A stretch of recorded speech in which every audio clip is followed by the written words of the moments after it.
Hello crafty friends, welcome to another day of Die Cut December 2025. Today I'm going to, as usual, use the random number generator to find a number between 1 and 90 and let it pick a type of die. 24 is the number, confetti is the type of die.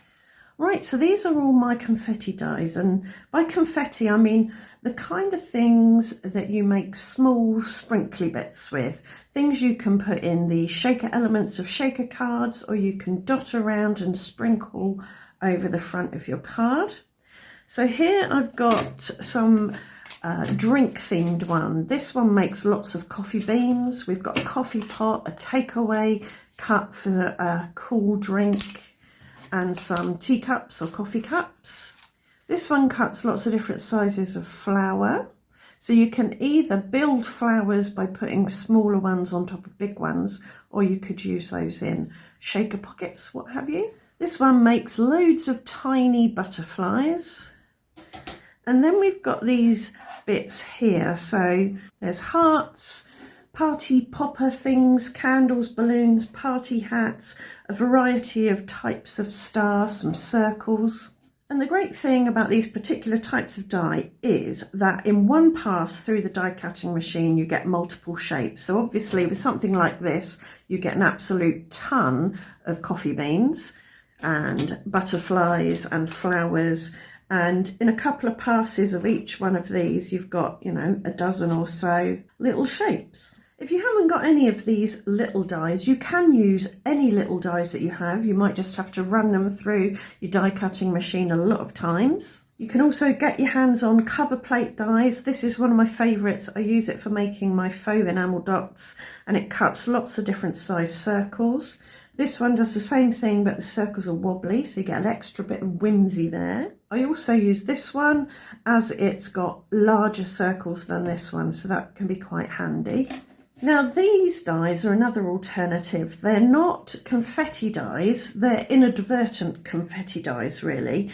They cut out the net shape, so with each of these you get the outline of the shapes as a kind of net, which you can then use for texture on the front of your cards. But they also cut out the holes in the middle, so you can get hearts, stars, butterflies, hexagons, whatever you like. So have a go with any net dies you've got and see what little shapes you're left with. This one's a border die, again an inadvertent confetti die. It's got a line all the way along the bottom, so it will cut the edge of your card off, but it also cuts holes out from the card front or the panel, whatever you're using. And so you end up with lots of little stars. Another way to create little confetti pieces is to use small punches. I've got a star punch here. This one can be a bit temperamental. It only cuts through some papers and cardstocks, but it's got a little collection area there, and you can make lots of little stars with it. This one makes small hearts.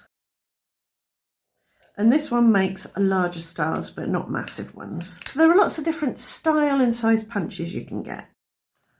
One of my favourite ways to use confetti dies is to bust some of my backgrounds, things from my box of backgrounds and bits that I have yet to use. So that's what I've got here.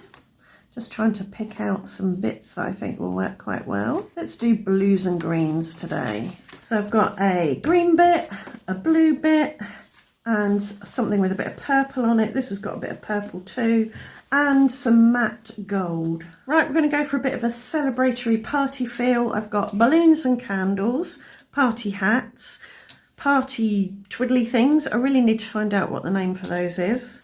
Some sprinkly starbursts, that's what they are, I think, and some stars and some more kind of starish shapes. So I'm going to get these cut and probably just do one roll of each die, I think, because I don't want too many of these. Right, I've got all my little bits cut now. I'm going to put some high-tack white glue on my silicone coaster and spread it out with my glue spreader. And then I'm going to take my largest shapes, can't speak today, and dip them in the glue and place them or spread them evenly across this card panel here, which I will cut down eventually. And I like to start with my largest shapes because it's easier to squeeze your smaller shapes in amongst large shapes than it is to squeeze larger shapes in amongst small shapes. I also want to get a nice even distribution of gold across this panel. I think these little twiddly bits really add a sense of movement to whatever you stick them on. These sprinkly starbursts are pretty big too, so we'll get those on.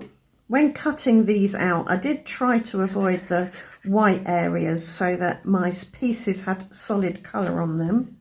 So I'm going to try to stick to using those. And we've got these purple star things, are quite big too. And then some candles and balloons, I think, and then we'll squeeze in the smaller shapes.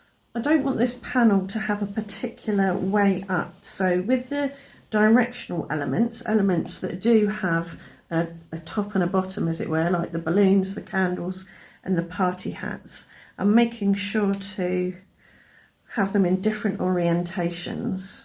Just gives me maximum flexibility when it comes to cutting from this panel and doing something with it. And now I've got just the smaller shapes which I can use to fill in the gaps. I think we'll start with the larger stars. I think for these smaller shapes it'll be easier to use my waxed tip picker-upper and pop it on a dot of strategically placed matte gel medium. They're a bit difficult to dip into glue because they're so small. I have cut about a dozen more of the tiniest little gold stars because I think I've just got a few gaps to fill in and they'll do nicely. To see if there are any gaps that need a bit more something in them, I find a really helpful thing is to squint at it, because it stops you looking at the shapes and just makes you look at the contrast between the shape and the background, and any big gaps will jump out at you when you do that. So I'm thinking here and here for a couple more little gold stars. To make sure everything is stuck down properly, I've got a piece of sticker release paper here. It's non-stick, so it won't stick to my card front and pull anything up. It'll allow me to press everything down without knocking anything and without getting mucky fingerprints on my card. Right, I'm happy with that little burst of confetti. Now, what shall we do with it? So I think we can do a little twofer with this one. I'm just going to trim off the overhang and make sure all the corners are 90 degrees.